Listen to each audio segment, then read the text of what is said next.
आहा, परम मंगलमय और परम सौभाग्य का दिन है।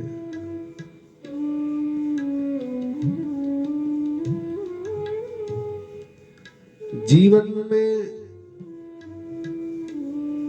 बहुत शुभ अवसर आते हैं, बहुत शुभ घड़ियां आती हैं, प्रसन्न होने के बहुत से अवसर आते हैं, खुश होने के बहुत से समय आते हैं, लेकिन महापुरुष, संतजन, गुणीजन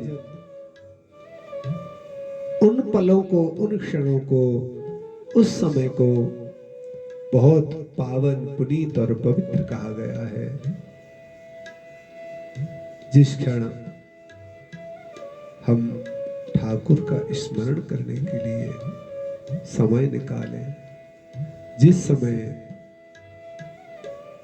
हम संसार के विषय आकार का विस्मरण करते हुए कृष्ण आकार, श्री राधा आकार, श्री भगवद आकार स्वरूप में बैठ करके उनके परम लाडले, परम दीवाने, परम प्रेमी रसिक भक्तों का आश्रय लेने बैठते हैं। भाई सत्य मानना, जीवन में इससे बड़ी कोई घटना नहीं हो सकती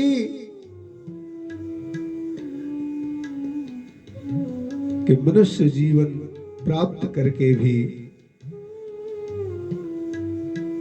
ठाकुर जी को प्राप्त करने की उत्कंठा, ठाकुर से मिलने की वेदना, ठाकुर को चाहने की लालसा,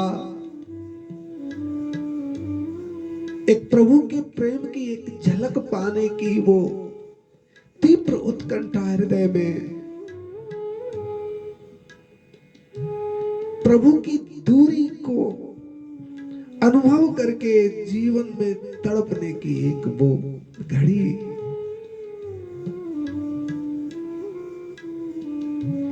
ये बहुत दुर्लभ विषय है भाई।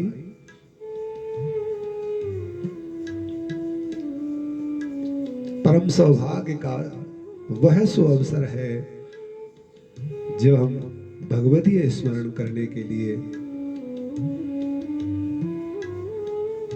खुद को ठाकुर के श्री चरणों में समर्पित कर दें।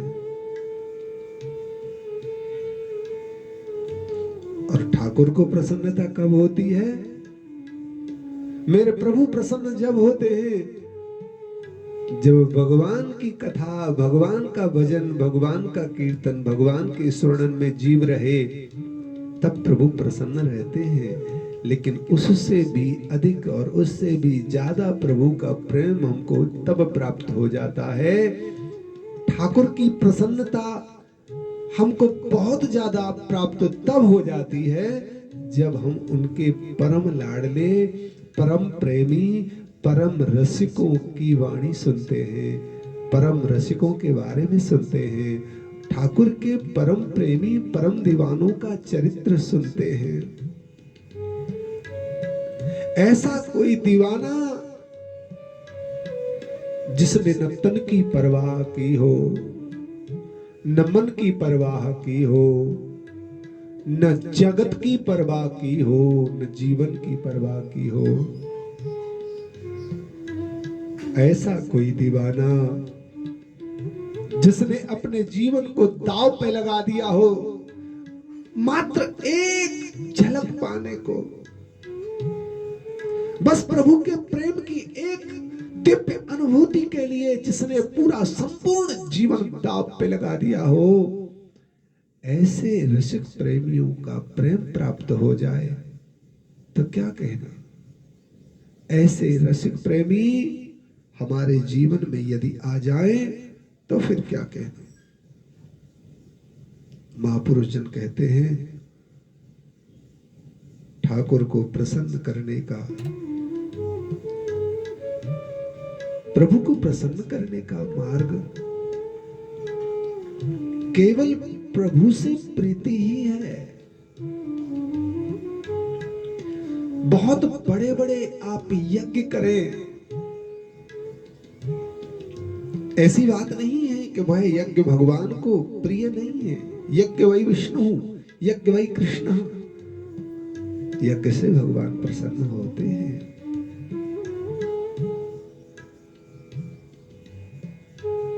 ऐसा नहीं है कि आपने कभी दान किया हो, आपने ब्राह्मणों की सेवा की हो,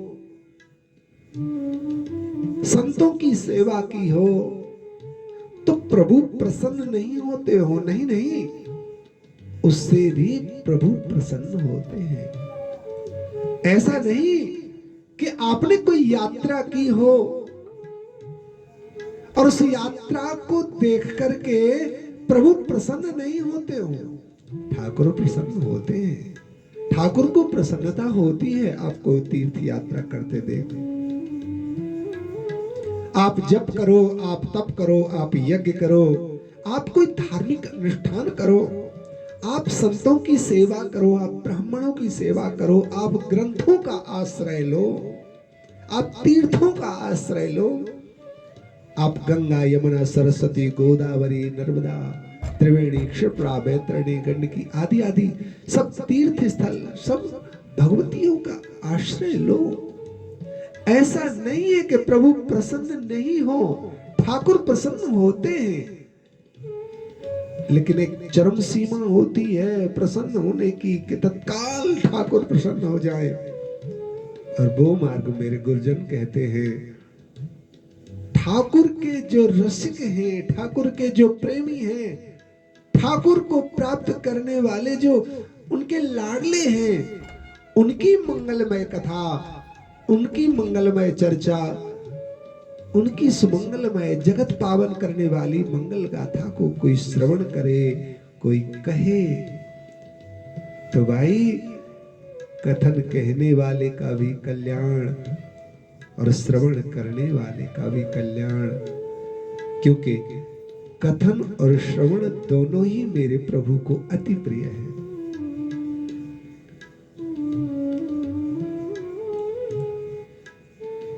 प्रहलाद जी को एक दिन हिरण्यकश्यपु उनके पिताजी ने गोद में बिठाया और गोद में बिठाकर पूछा, पुत्र आप विद्यालय जाने लगे हो, कोई अच्छी बात बताओ, कोई बढ़िया बात बताओ जो विद्यालय से पढ़कर आए हो।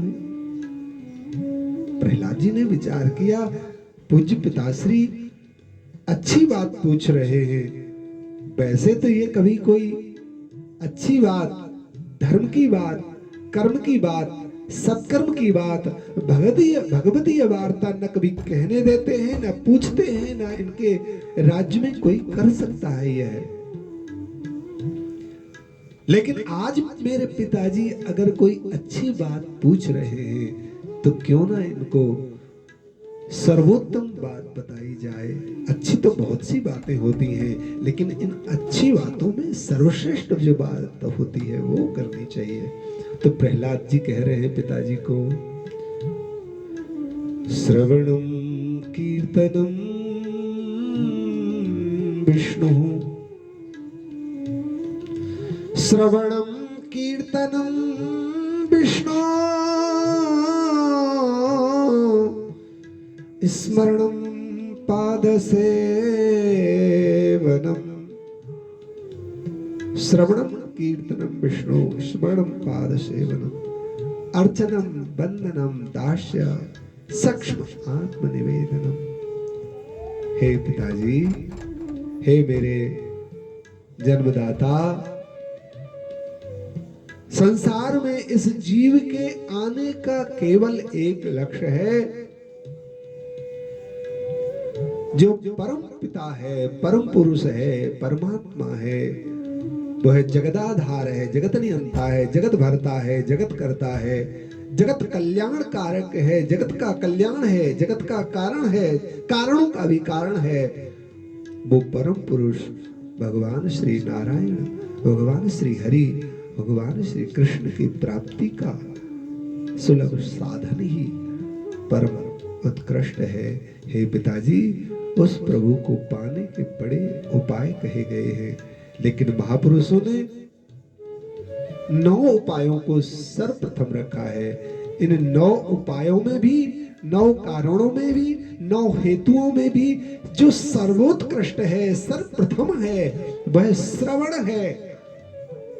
इन कानों से सुनत आघाऊ ना कबहू चर्चा राधे श्याम की, चर्चा राधे श्याम की, चर्चा राधे श्याम की। ऐसा जीवन आ जाए कि जब ठाकुर की चर्चा सुनते सुनते ये जीवन अघाए ना, हृदय में इच्छा हो और अभी और। देखिए तुम्हारे हृदय में, हमारे हृदय में ठाकुर का प्रेम उदय हो रहा है, इसका क्या मापदंड है? कहीं भगवदीय चर्चा चल रही हो, कहीं ठाकुर की वार्ता सुनने को मिल रही हो, कहीं ऐसा सोशर प्राप्त हो जाए कि जब ठाकुर की चर्चा इन श्रवण पुटों में पड़े, इन कर्ण बिंदुओं में पड़े, इन रसाले, इन कर्ण कुहरों में पड़े, और वह चर्चा जब विश्राम को प्राप्त हो, तब हृदय विकल हो जाए। अरे अरे ये अभी तो और चलनी चाहिए, अरे अरे ये बंद कैसे हो गई, अरे अरे अभी तो प्रारंभ हुई है, अरे अरे अभी तो मुझे रस की उत्पत्ति समझ आई है, अभी तो मेरे हृदय में प्रेम प्रकट हुआ है, अरे ये बंद कैसे हो गई, अरे ये तो चलनी चाहिए, ये तो और चलनी चाहिए, ये तो और सुननी चाहिए। जो शब्द कानों में पड़े, जो रस कानों में पड़े, उसके प्रति और उत्कंठा और लालसा प्रकट हो। आहा क्या कहना महाराज, समझ लीजिए प्रेम प्रकट हो गया। तो ठाकुर के प्रसन्न होने में, ठाकुर को प्रसन्न करने में दो बातें हैं। एक तो आप ठाकुर को प्रसन्न करना चाहते हैं, और उसके बाद फिर ठाकुर प्रसन्न होते हैं। दोनों एक दूसरे के पूरक हैं, करना और होना। करने में परिश्रम है और होने में सहजता है। आप ठाकुर के साथ में सहज संबंध कैसे स्थापित कर सकते हैं? ठाकुर के साथ में निकटता कैसे स्थापित कर सकते हैं? तो ठाकुर की चर्चा सुनो, ठाकुर की चर्चा कहो, याद रखिएगा। ठाकुर कहते हैं संसार के समस्त जीव मेरे प्रेमी, जितने मुझे सुनते हैं, मेरा भजन करते हैं, वो मेरे प्रेमी हैं। लेकिन इन प्रेमियों में मेरी गोपी सर्वोत्कृष्ट सर्वश्रेष्ठ प्रेमिन है, क्योंकि उनके पास ठाकुर की चर्चा कहने के सिवाय, ठाकुर की चर्चा सुनने के सिवाय और दूसरी कोई वृत्ति ही नहीं है। गोपियों की प्रत्येक इंद्रिय केवल भगवदीय कार्य में नियत है, केवल गोपियों की प्रत्येक इंद्रिय भगवदीय कार्यों में सम्मिलित है। ठाकुर को छोड़कर, ठाकुर की सेवा को छोड़कर, ठाकुर परायण वृत्ति को छोड़कर उनके हृदय की किसी और विषय वस्तु में आसक्ति नहीं है। वह जगती है तो उद्देश्य से आज कृष्ण के लिए कुछ करना है, कुछ कर रही है तो उसका उद्देश्य है ठाकुर को प्रसन्न करना है। ठाकुर प्रसन्न हो गए तो फिर मन में संकल्प होता है कि ऐसे ही कल भी प्रसन्न करना है। जब शाम को विश्राम करती हैं तो फिर चिंतन करती हैं कि आज का दिन बड़ा मंगलमय रहा, कि आज मेरे श्याम सुंदर का, मेरे ठाकुर का, मेरे लाडले का सानिध्य प्राप्त हुआ, दर्शन प्राप्त हुआ, उनकी मंद मंद मुस्कुराहट का दर्शन हुआ, उनकी दंतावली का दर्शन हुआ, उनके चपल नेत्रों का दर्शन हुआ, उनकी सुकोमल सुकोमल एक छवि का दर्शन हुआ, उनकी रसमय वाणी को श्रवण करने का अवसर प्राप्त हुआ, उनका मंगलमय सानिध्य और संग प्राप्त हुआ।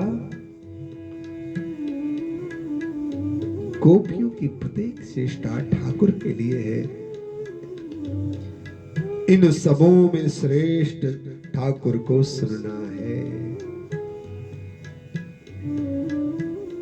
ठाकुर को सुनना सर्वश्रेष्ठ है और ठाकुर को प्रसन्न करने वाली वृत्ति ठाकुर के रसिकों को सुनना है। तो आज हमारा परम सौभाग्य है, ऐसा मानना चाहिए। जिस दिन हमें ठाकुर के लाडले, ठाकुर के प्रेमी, ठाकुर के किसी प्यारे की चर्चा सुनने को प्राप्त हो जाए तो उस दिन को परम मंगलमय मानना चाहिए। देखो भाई, शुभ दिन कौन सा है और लाभ क्या है? शुभ दिन होना और जीवन में लाभ होना दो बातें हैं। शुभ दिन वह है जिस दिन हरि चर्चा सुनने को प्राप्त हो। शुभ दिन वह है जब संतों का संग प्राप्त हो। शुभ दिन वह है जब भक्तों की स्मृति हो। याद रखिए, आज फोन का जमाना है ना, टेलीफोन का जमाना है ना। इसके माध्यम से भी अपनी दिनचर्या और दिन को शुभ और मंगलमय बनाया जा सकता है। हम ऐसा नहीं कहते कि युग के हिसाब से न चला जाए, युग के साथ न चला जाए। युग से ज्यादा आगे जाओगे तब भी अकेले पड़ जाओगे, युग से पीछे रह जाओगे तब भी अकेले पड़ जाओगे। युग के साथ में तालमेल बिठाकर चलना ही विद्वता है, ज्ञान है, हमारी परिपक्वता को दर्शाता है। युग के हिसाब से चलिए, ऐंठन हो जाएगी, मरोड़न हो जाएगी, कठिनाई हो जाएगी। ऐसा हमको नहीं चलना है। प्रातः जब उठो, अपनी संध्या से निवृत्त जब हो जाओ तो फोन पर हरि चर्चा लगा लो, अपने फोन पर संकीर्तन चला लो, अपने फोन पर श्री राधा नाम चला लो, अपने फोन में श्री सदगुरुदेव भगवान की कोई चर्चा चला लो, अपने गुरुदेव भगवान का दर्शन करो और जब अवसर आए तब ठाकुर चर्चा को सुनो। मंगल दिन जब समझिए, जब हमें गुरुदेव का फोन आ जाए या फिर हमारी तरफ से गुरुदेव भगवान को प्रणाम प्रणत हो जाए। चलो किसी कारण से वार्ता भी नहीं हो पाए तो उनका कोई संदेश हमारे तक आ जाए, कोई बात नहीं, उधर से नहीं आया तो हम अपनी तरफ से कोई संदेश निवेदन कर दें, उसको सुनेंगे, पढ़ेंगे, देखेंगे तो वहां से वो हमारा स्मरण करेंगे। याद रखिए, आप जहां भी हो, जिस जगह पर भी हो, जिस स्थल पर आप हो और आपका एक घड़ी भी संबंध भगवत चर्चा से, आपने कथा को सुना, आपने कृष्ण कथा का स्मरण किया, आपको गुरुदेव की स्मृति हो आई, आपको ठाकुर की स्मृति हुई है, आपने कृष्ण को गाया, कृष्ण को सुना, कृष्ण का ध्यान किया, कृष्ण का मनन किया, कृष्ण का चिंतन किया। ऐसा न समझा जाए कि केवल तुमने किया है ये बहुत बड़ी बात है। आप सुदूर बैठ करके भगवदीय चिंतन, भगवदीय स्मरण, भगवदीय वार्ता कथन और श्रवण कर रहे हैं, तो इसे साधारण न समझा जाए, क्योंकि कृष्ण ने तुमको याद किया है, तभी तुम उनकी स्मृति कर पा रहे हो। हृदय में यह बात सत्य समझ लेना भाई। अगर आपको किसी भी कारण से कृष्ण स्मृति हो रही है, भगवदीय स्मरण हो रहा है, श्री राधा नाम का स्मरण हो रहा है, आपके मुख से श्री राधा निकल रहा है, किसी बहाने से श्री राधा निकल रहा है, किसी हेतु, किसी कारण से, किसी के बहाने से अगर आपका हृदय कृष्ण नाम बोल रहा है, आपकी वाणी कृष्ण नाम बोल रही है, आपके कान कृष्ण नाम सुन रहे हैं, श्री राधा नाम सुन रहे हैं, तो पक्का मान लेना कि आज कृष्ण ने आपको याद किया है, आज श्री राधा ने आपको याद किया है। आज आपके हृदय में वृंदावन के प्रति कोई छटपटाहट, कोई उत्कंठा, कोई वृंदावन जाने की तरंग उत्पन्न हो गई, कोई वृंदावन जाने का कोई भाव प्रकट हो गया, उन वृंदावन की गलियों को देखने का मन हो आया, उन वृंदावन की लता पताओं का स्मरण चित्त पर हो आया, वृंदावन में कोई रसिक प्रेमी संत का आपको स्मरण हो आया, आपकी बुद्धि में, आपके चित्त में, आपकी जिह्वा पर उनका नाम उभर कर आ गया, तो समझना कि आज कृष्ण आपका स्मरण कर रहे हैं। श्री राधा रानी ने आपको स्मरण किया है। श्री रंग देवी, सुदेवी, ललता, विशाखा, चंपकलता, चित्रा, तुंग विद्या, इन अष्ट सहचरियों सहित घिरी हुई हजारों यूथ की यूथ गोपियों के बीच किशोरी राधा रानी ने, श्याम सुंदर ने आज आपका नाम स्मरण किया है। जन्म जन्मांतर से सोए हुए जीव को कृष्ण का स्मरण होना, जन्म जन्मांतर से सोए हुए जीव के चित्त पटल पर, हृदय पटल पर श्री राधा नाम उभर कर आना, श्री राधा नाम के प्रति आसक्ति होना, श्री राधा नाम मीठा लगना, श्री राधा नाम से संबंध अनुभव होना। हम वृंदावन के हैं, वृंदावन के लिए हैं, वृंदावन जाना है, वृंदावन के लिए एक क्षण की भी आसक्ति अगर हृदय में आई है, तो समझना चाहिए कि हमें हमारे प्रियतम, हमारे श्याम सुंदर, हमारे प्राण जीवन धन श्री कृष्ण याद किया है। और मेरे गुरुदेव तो कहते हैं, यदि आपके हृदय में ऐसा आता भी है कि कोई बात नहीं, आज नहीं जा पाए तो कल मुझे वृंदावन जाना है, अरे मैं तो नहीं जा पाया, मुझे तो वृंदावन जाना है। मेरे गुरुदेव कहते हैं, वृंदावन जाने का संकल्प उदय हुआ तो समझ लो वृंदावन में बैठे किसी ना किसी महापुरुष ने तुमको याद किया है।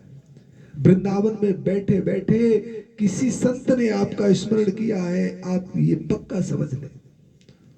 वृंदावन में बैठे बैठे किसी लता सघन के नीचे बैठे किसी महापुरुष ने आपका स्मरण किया है, इसको परम सौभाग्य समझना चाहिए। वृंदावन विहारी की आप पर अतिशय और असीम कृपा अनुकंपा है, ऐसा समझना चाहिए। वृंदावन विहारी ने आप पर कृपा कर दी है, ऐसा विचार करना चाहिए। आहा, क्या कहे महाराज, ठाकुर के प्रेमियों का स्मरण हुआ है तो क्या कहना।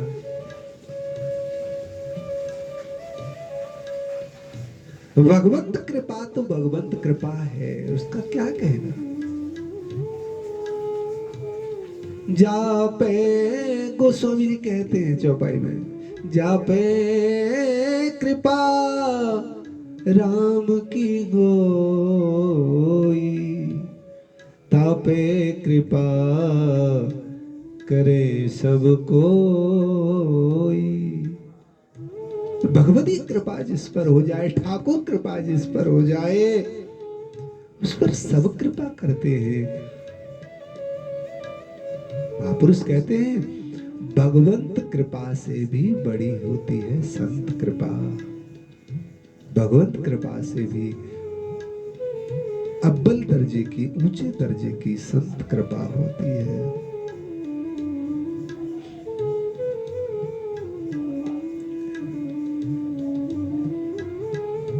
एक दिन श्याम सुंदर ने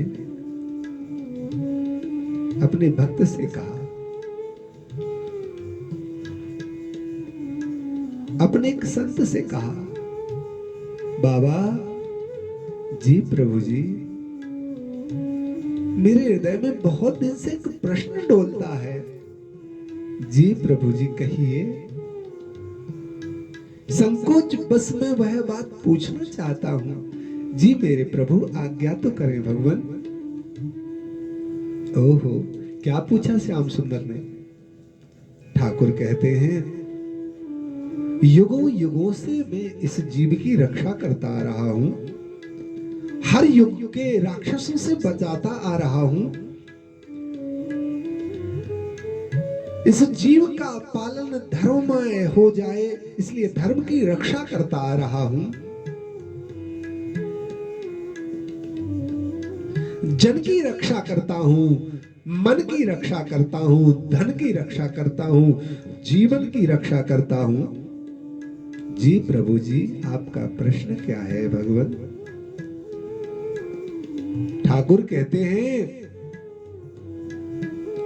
मैंने इस संसार को संकल्प करके निर्भय करने का मन बनाया है।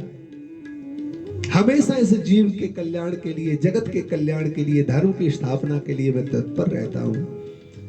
और अंत में तो भगवत गीता में भगवान कहते हैं सर्वधर्मान परित्यज्य मामेकम शरणं व्रज अहम तो सर्व पापेभ्यो मोक्षयिष्यामि मा शुचः। ठाकुर कहते हैं हे जीव, संसार की समस्त वृत्तियों को त्याग दो, मेरी शरण में आओ। हे प्रभु, आपकी शरण में बैठे रहेंगे तो कर्म कब होगा? ठाकुर कहते हैं ठीक है, अगर आपको कर्म करना प्रिय है तो कर्म करो, फल की इच्छा न करो। प्रभु, कर्म करने के बाद तो फल प्राप्त होता ही है। अच्छा चलो ठीक है, कर्म के बाद अगर फल की इच्छा रहती है तो कर्म के जितने भी फल हैं उन सब फलों को तुम मुझे समर्पित कर दो। प्रभु, कर्म भी किया, फल की इच्छा भी की, फल प्राप्त भी हो गया और फिर वह आपके चरणों में निवेदन कर दिया, तो हमारा क्या? ठाकुर कहते हैं अहम तो सर्व पापेभ्यो मोक्षयिष्यामि मा शुचः। जीवन भर तुम्हारा भरण पोषण, संसार की आपदाओं से निवृत्ति, निवृत्ति, हमेशा के लिए छुटकारा। कर्म करते रहो, मेरा स्मरण करो, कर्म करो, मेरा स्मरण करो, युद्ध करो, मेरा स्मरण करो, धर्म पालन करो, मेरा स्मरण करो, सत्कर्म करो, मेरा स्मरण करो, यज्ञ करो, मेरा स्मरण करो, यात्रा करो, मेरा स्मरण करो, कर्म करो, मेरा स्मरण करो, बाल गोपालों का पालन अनुपालन करो, मेरा स्मरण करो। हर स्थिति में क्या होगा भगवान? मोक्षयिष्यामि मा शुचः। कहा उस जीव को फिर मैं एक अलग तरह का मोक्ष देता हूं, उसकी मुक्ति अलग तरह से करता हूं। मोक्ष का मतलब इन सब तत्वों से, विकारों से ऊपर उठ करके बिल्कुल परम तत्व में मिल जाना। भगवान श्री कृष्ण का मोक्ष देना कैसा मोक्ष देना है? मोक्ष तो कहते हैं ग्रंथों में मोक्ष कहा गया है, एक चींटा, जो चींटा होता है वो चीनी के दाने के बहाने बोरी में घुस जाता है चीनी की में, लेकिन खाते खाते किसी बोरी का दाना ही उसके ऊपर आ जाता है और उसी में रह जाता है। गया था वो रस लेने के लिए, वो भी रसमय हो गया, उसने क्या रस लिया। लेकिन कृष्ण मुक्ति जो देते हैं वो क्या करते हैं, कहते हैं मेरी मुक्ति। कृष्ण भगवान कैसी मुक्ति देते हैं समझिए।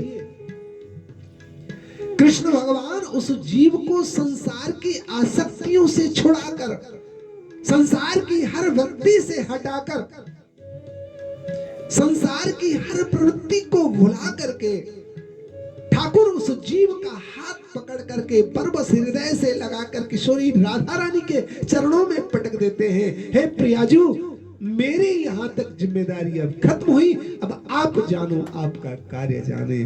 प्रियाजू प्रसन्न होकर के ललता विशाखा रंग देवी सुदेवी से कहती हैं, अरे प्यारी, ओ ललता, अरे ओ विशाखा, जी श्यामाजू, जी प्यारी जू, क्या क्या है? अरे श्याम सुंदर लेकर आए हैं, प्यारे लेकर आए हैं, देखो तो सही इस सखी को हमारी कुंज में कौन सी सेवा प्रदान की जाए। जो आज्ञा प्रियाजू। ठाकुर कहते हैं इतना सब कुछ, इतने बड़े बड़े संकल्प, सर्वधर्मान परित्यज्य मामेकं शरणं व्रज अहम तो सर्व पापेभ्यो। तेरे जीवन में कोई पाप भी आ जाए उसका भी मैं निवारण करूंगा, तू मेरी शरण में तो आओ। ठाकुर कहते हैं बाबा इतना बड़ा संकल्प मैंने लिया है, इतने बड़े बड़े आश्वासन इस जीव को दिए हैं, फिर भी मेरे मंदिर में कुछ लोग होते हैं। किसी किसी मंदिर में तो 2-4 लोग ही खड़े रहते हैं, कहीं कहीं 100-200 लोग खड़े रहते हैं, कहीं 1000-500 लोग रहते हैं, किसी मंदिर में 10-20 हजार लोग आ जाते हैं, इससे ज्यादा तो किसी मंदिर में आते नहीं। लेकिन बाबा हमने देखा है संतों के सामने विशाल विशाल जनसमूह बैठा रहता है, जिसमें कई कई लाख लोग बैठे रहते हैं। ऐसा क्या है इन संतों पर? महात्मा बड़े प्रसन्न हुए और बोले, भगवान आपके पास सब कुछ है, लेकिन आपके पास आप नहीं है, आपके पास आपकी दीवानगी नहीं है, आपके पास आपकी प्रीति नहीं है, आपके पास आपका नाम नहीं है, आपका स्मरण नहीं है, आपके पास आपका संकीर्तन नहीं है, आपके पास आपके इन दीवानों की कथा नहीं है। यह तो दीवानों की कथा, आपके प्रेमियों की कथा हमारे पास है। ओहो, ठाकुर प्रसन्न हुए और ठाकुर कहते हैं तो ठीक है, तो ठीक है, फिर जहां भक्तों की चर्चा होगी मैं भी वहीं पर रहूंगा, जहां कथा सुनी जाएगी मैं वहां पर जरूर रहूंगा। अगर एक व्यक्ति भी कथा सुनेगा, एक व्यक्ति भी कथा कहेगा, तो मैं कहने वाले के पास भी रहूंगा और सुनने वाले के पास भी रहूंगा। भाई समझ लीजिएगा, संसार में कहीं भी बैठ करके, पूरी पृथ्वी के छोर पर, अंतिम छोर पर भी अगर बैठ करके एकांत में एकाग्रचित प्रेम से, श्रद्धा से, आदर से, एक प्रभु की प्रीति के और आदर के साथ उस कथा का आदर करते हुए पृथ्वी के अंतिम छोर पर भी आप इस ठाकुर जी की अद्भुत सलोनी चर्चा को अगर आप सुनोगे, तो गुरुदेव कहते हैं ठाकुर उस श्रोता के पास भी खड़े होंगे और उस वक्ता के पास भी खड़े होंगे। श्रोता और वक्ता दोनों को निहारते हैं मेरे ठाकुर। इसलिए भाई हम तो आग्रह यही करते हैं, अब तक जो हुआ कोई बात नहीं, ठाकुर बड़े दयालु हैं। अब लो नसानी अब नान सही हो। गोस्वामी जी कहते हैं अब तक जो हुई सो भई, हे ठाकुर अब मेरे जीवन में कोई घटना हो नहीं। देखो भाई हम तो बस इतना ही आग्रह करते हैं हे मेरे नाथ, मेरे जैसा पतित जीवन किसी का नहीं था। मेरे जीवन में कोई सत्कर्म नहीं था। आपके चरणों तक मैं आ पाऊं, मैं पहुंच जाऊं, इस धाम का स्पर्श हो जाए, आपके नाम का स्पर्श हो जाए, आपकी वाणी का गुणगान करने की योग्यता मुझ में नहीं थी, लेकिन आपने मुझे योग्य बनाया। हे नाथ, आज आप मेरे कानों तक पहुंचे हो। देखो, नाम रूप लीला और धाम, नाम रूप लीला और धाम, ये चारों खम्भ हैं। तो हे नाथ, आज आपका नाम, आपका स्मरण मेरे हृदय तक पहुंचा है। तो एक अंतिम विनती है, हे ठाकुर, अब मेरे हृदय से कभी जाना मत, अब इन कानों से कभी बाहर जाना नहीं। अब मेरी बुद्धि में आपके सिवा कुछ नहीं आना है। हे ठाकुर, अब तक मैंने जो किया उसे मेरे प्रभु विस्मरण करो, भूल जाओ। आप तो गिनते नहीं है ना अपने भक्तों के अवगुणों को, बिल्कुल नहीं गिनते, और मैं भी अवगुण की खान हूं मेरे प्रभु। हे ठाकुर, हे ठकुराइन, हे किशोरी, हे लाडली, हे प्यारी जू, इस अवगुण भरे शरीर में कोई ऐसा लक्षण नहीं जिससे मैं आपके निकट आ सकूं, आपका गुणगान गा सकूं, आपको पा सकूं, आपको सुन सकूं। हे प्यारी जू, हे लालजू, आपने कृपा करके मुझे इस योग्यता को प्रदान किया है कि मैं आपके द्वार चलकर आ सकूं, आपके धाम चलकर आ सकूं, आपका नाम स्मरण कर सकूं। हे प्रियाजू, आपने कृपा करके मुझे गुरु मिलाए हैं, आपने कृपा करके मुझे गुरुदेव का आश्रय दिया है, आपने कृपा करके मुझे संतों का संग दिया है, आपने कृपा करके मुझे धाम आने के लिए दिव्य प्रेरणा दी है और मैं पहुंच गई। हे मेरे नाथ, अब जो हृदय में आपका मंगल प्रदेश बन गया है, इसमें मेरा प्रवेश हो गया है। अब मैं कहीं बाहर नहीं जाऊं, अब भटकना न पड़े, अब जन्म लेना न पड़े। हे मेरे प्रभु, इस जगत के लिए मेरा ये अंतिम जन्म हो और आपके लिए पुनः पुनः पुनः, चाहे करोड़ों जन्म हो, आपके लिए हो।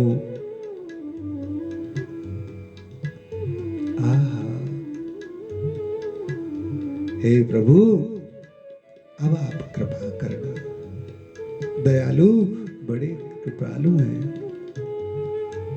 वृंदावन की सहजता आपको प्राप्त हो जाएगी, वृंदावन का प्रेम आपको सहज में प्राप्त हो जाएगा, वृंदावन की प्रीति और रसरीति आपको अवश्य प्राप्त हो जाएगी।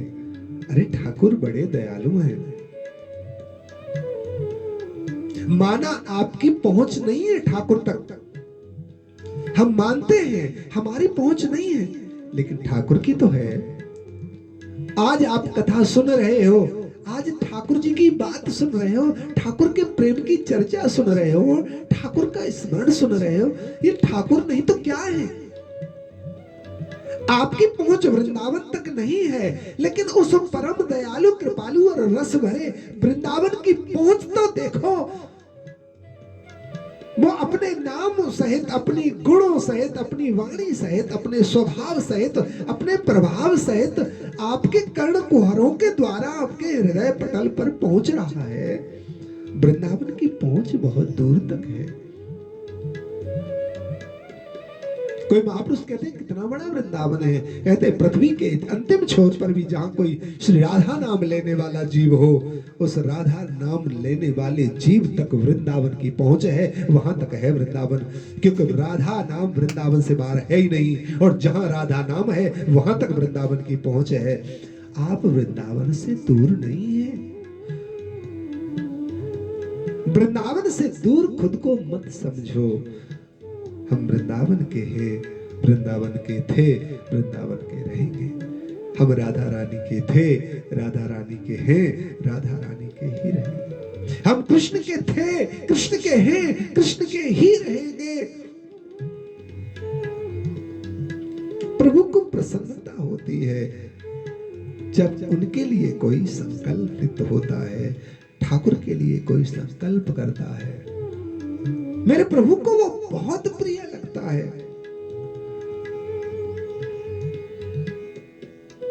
आज हमारा मनोरथ श्री जी से प्रार्थना किया, हे किशोरी जी,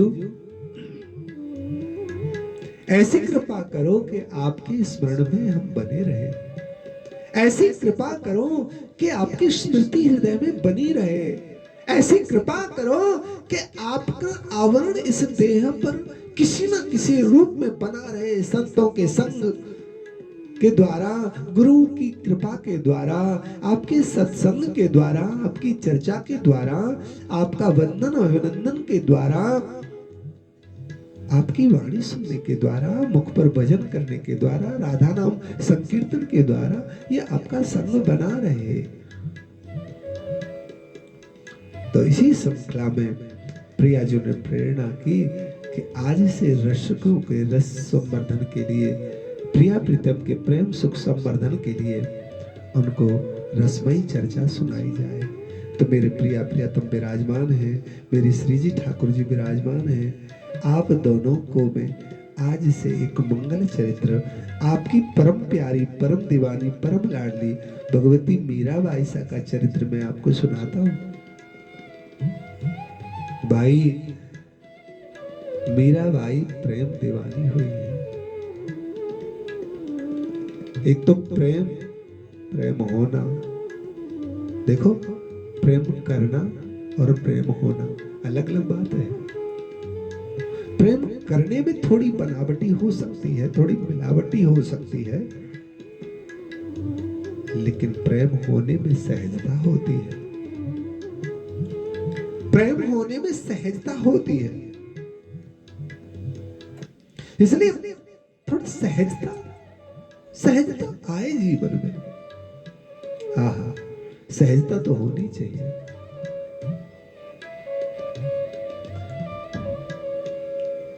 ठाकुर सहजता प्राप्त, प्रभु के प्रति आसक्ति और सहजता। एक विशाल अद्भुत ग्रंथ है हमारे वैष्णव समाज में। महापुरुष तो कहते हैं निराकार ब्रह्म जो तत्व रूप से इस विश्व ब्रह्मांड में विराजमान है, उन्हीं के तत्वों को गुणों सहित प्रकट किया गया है वेदों में। ऋग्वेद, यजुर्वेद, सामवेद, अथर्ववेद, ये हमारे 4 वेद हैं।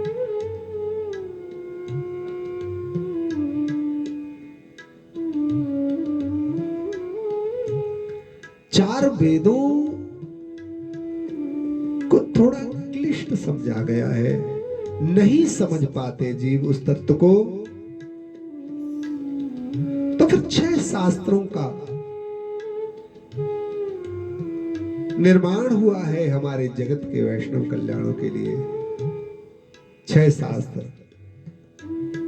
न्याय, योग, सांख्य, वेदांत, मीमांसा और वैशेषिक, ये 6 शास्त्र हैं। जगत का विस्तार हुआ, जगत की भावनाएं विस्तार हुए, जगत के प्रकारों का विस्तार हुआ, जगत की मानसिकताओं का विस्तार हुआ, जगत की दृष्टि का विस्तार हुआ, जगत की सृष्टि का विस्तार हुआ। 4 वेद और 6 शास्त्रों से नहीं समझा जा सकता है उस ठाकुर को थोड़ी सहजता और सरलता हो। इसलिए स्वयं भगवान जो 24 अवतारों में प्रकट होकर पधारे, उनमें एक अवतार महर्षि वेद व्यास जी का हुआ। उन श्री वेद व्यास जी ने फिर जगत कल्याण के लिए उस भगवतीय भाव, उस प्रेम, ज्ञान और श्रद्धा और निष्ठा और तत्व को थोड़े सरल करते हुए 18 पुराणों की रचना की। इन पुराणों में जो तिलक है वो सिरमौर है, श्रीमद् भागवत कथा है। महाभारत जैसा दिव्य ग्रंथ हुआ, इन सारों का भी सार श्रीमद् भागवत गीता में भगवान ने लिखा है। लेकिन कुछ दीवाने ऐसे हैं, उनको ये ज्ञान ध्यान की बातें बिल्कुल समझ में नहीं आती। वो तो किसी प्रेम के अलग ही नशा में रहते हैं। तो उनके लिए एक प्रेम और रस से परिपक्व पका हुआ एक अद्भुत ग्रंथ कलयुग में इन जीवों के लिए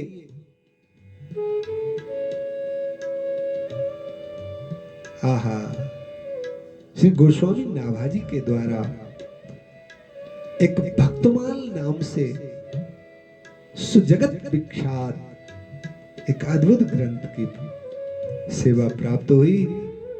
और उस भक्तमाल में सतयुग, त्रेता, द्वापर और कलयुग के भगवत प्राप्त भक्तों की एक माला बनाई गई है।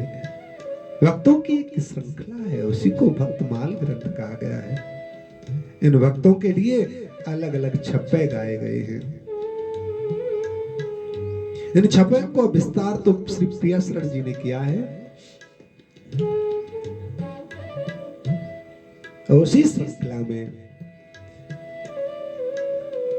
ठाकुर की प्रेरणा से हमको ठाकुर के उस दीवानी मीरा का, उस ठाकुर की प्रेमी मीरा का कहने का संकल्प उदय हुआ है। तो आप पर भी कम कृपा नहीं है। श्रीधाम वृंदावन भूमि से आपके लिए वह सुंदर सलोनी और अद्भुत चर्चा सुनने के लिए आपको प्रेरित कर रहे हैं। तो आप सुनिए और पुनः सबको सुनवाइए और बार बार सुनिए और बार बार सुनवाइए।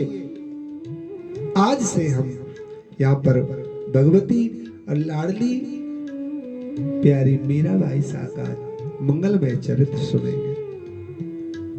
बस छप्पे की कुछ पंक्तियां पढ़ते हैं, फिर हम चलेंगे।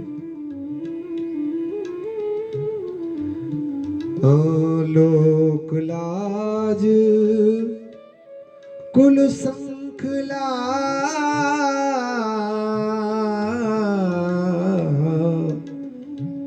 कहते हैं जिनके पास पूरा चरित्र सुनने का अवसर नहीं है पूरे दिन में, तो एक बार इस छप्पे को पढ़ लें, तब भी मीराबाई जी के चरित्र का फल प्राप्त हो जाता है।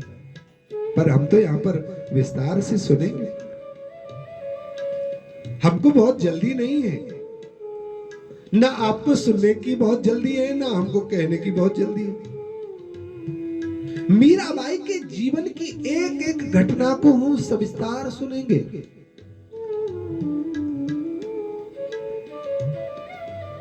देखिए, मीराबाई जी का जीवन चरित्र कोई छोटा चरित्र नहीं है।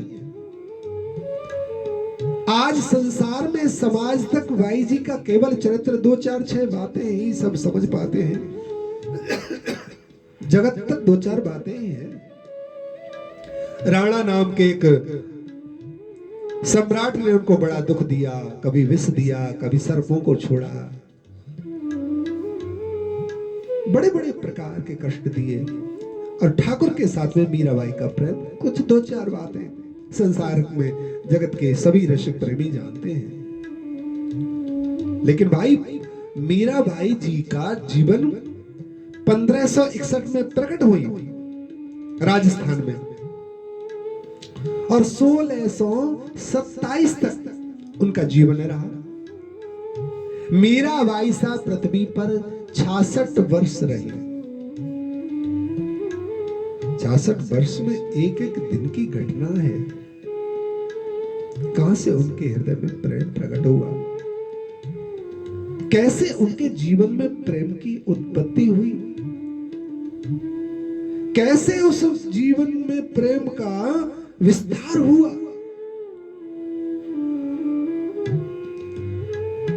उस प्रेममय जीवन को जीने में कैसे कैसे संघर्ष आए।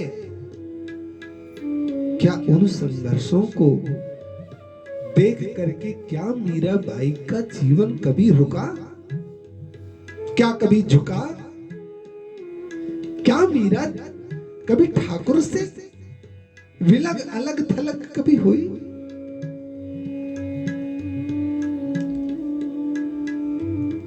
22 साल रही मीरा जी वृंदावन। एक एक दिन की घटना। ठाकुर ने प्रेरणा की है तो भाई अपने घर बैठ करके आनंद से सुनिएगा। एक एक दिन इसके सुनने का तो यह तरीका है, अंदर से द्वार लगा लो और कोई आवाज ना आए,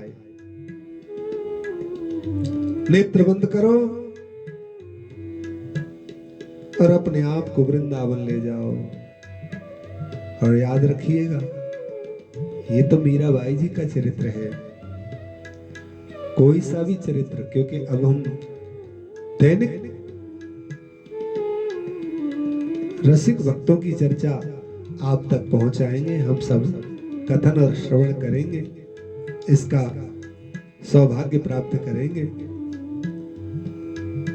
जब भी चर्चा आप सुने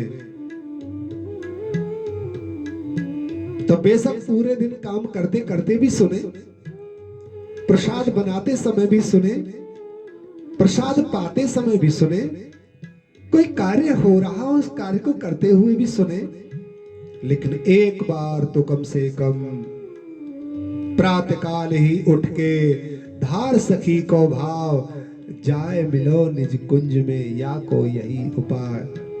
मोहन मंदिर महल में मिल सब सखी समाज, और बीन बजावई गावई मधुर मधुर सुर साज। प्रातःकाल उठकर हो सके तो नित्य संध्या स्नान आदि करके बैठे। संभव नहीं है और आपको अभ्यास नहीं है तो रात्रि को जो बचा हुआ चरणामृत है, याद रखें, आपको अब जल नहीं पीना है। ठाकुर को अभिषेक कराने का, श्री जी को स्नान कराने का जो जल है उसे चरणामृत को 24 घंटे रखना है। जैसे ही चरणामृत खत्म हो जाए फिर पुनः उसमें मिला लो जल, तो चरणामृत पान करना है। प्रातःकाल उठकर चरणामृत पान करो और जहां आप बैठने की सुविधा समझते हो आसन पर बैठ जाएं और एकदम वृत्तियों को चारों तरफ से समेट करके एकाग्र करें और प्रेम से चले आए वृंदावन। और सबसे पहले ठाकुर का धन्यवाद करें। हे कृष्ण, हे कृष्ण।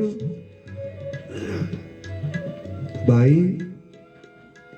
मेरे गुरुदेव भगवान कहते हैं, इन मांगने वालों को समझाते हैं, भाई अब भगवान से कुछ मत मांगना। किसके बाद? कहते हैं संसार की हर क्रियाओं को छोड़कर, संसार की हर वृत्ति को छोड़कर, संसार के हर स्थिति परिस्थिति को छोड़कर, सारी आसक्तियों से मन हटाकर यदि केवल प्रभु के लिए अगर कोई बैठता है और ऐसा सुयोग अवसर समुपस्थित होता है आपके लिए, तो कहते हैं अब भगवान को आपके लिए, आपको देने हेतु इससे अच्छा कोई और उपहार नहीं है।